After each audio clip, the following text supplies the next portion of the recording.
അവസാനം എല്ലാ കാര്യങ്ങളും തന്നെ വ്യക്തമാക്കി ജാസ്മിൻ ജാഫർ രംഗത്ത് വന്നിരിക്കുകയാണ്.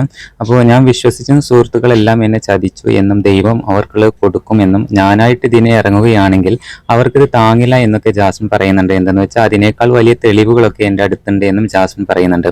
എന്തായാലും ഞാൻ ഇനി ഒന്നിനുമില്ല, ഞാൻ തൻ്റെ ജീവിതം നോക്കി മുമ്പോട്ട് പോവുകയാണെന്നും ജാസ്മിൻ പറയുന്നു. പിന്നെ അതോടൊപ്പം തന്നെ ഗബ്രിയോടുള്ളത് ഫ്രണ്ട്ഷിപ്പ് മാത്രമാണ്. ബിഗ് ബോസിനകത്തുള്ള സമയത്ത് എനിക്ക് ചെറിയ കൺഫ്യൂഷൻ കാര്യങ്ങളൊക്കെ ഉണ്ടായിട്ടുണ്ട്. ബട്ട് ഇപ്പോൾ എനിക്കത് ഉറപ്പിച്ച് പറയാം, ഗബ്രിയോടുള്ളത് ഫ്രണ്ട്ഷിപ്പ് മാത്രമാണ് എന്നും ജാസ്മിൻ ഇവിടെ വ്യക്തമാക്കുന്നുണ്ട്.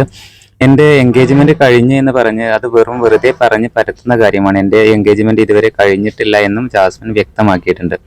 അപ്പോൾ എന്തായാലും ബിഗ് ബോസ് ഹൗസിൽ വന്നതിന് ശേഷം ഏറ്റവും കൂടുതൽ വിമർശനങ്ങൾ ഉണ്ടായിട്ടുള്ള ഒരു കണ്ടസ്റ്റന്റ് ആയിരുന്നു ജാസ്മിൻ ജാഫർ എന്നുള്ളത്. പക്ഷേ എന്നിട്ടും അതിനെയൊക്കെ സ്ട്രോങ് ആയി നിന്ന് എല്ലാം ഫേസ് ചെയ്യുന്ന ജാസ്മിന് അതൊരു വലിയ കാര്യം തന്നെയായിട്ടാണ് നമുക്ക് കണക്കാക്കാൻ പറ്റുന്നത്. എന്തായാലും ബിഗ് ബോസ് മലയാളം സീസൺ 6 ഇത്രയധികം ഉയരങ്ങളിൽ എത്തിച്ചത് നമ്മുടെ ജാസ്മിൻ ജാഫർ തന്നെയാണ്. ഇത്രയധികം കണ്ടന്റ് ഉണ്ടായി കൊടുത്ത കണ്ടസ്റ്റന്റ് മലയാള ചരിത്രത്തിൽ ഇതുവരെ ഉണ്ടായിട്ടില്ല എന്നും വ്യക്തമാണ്.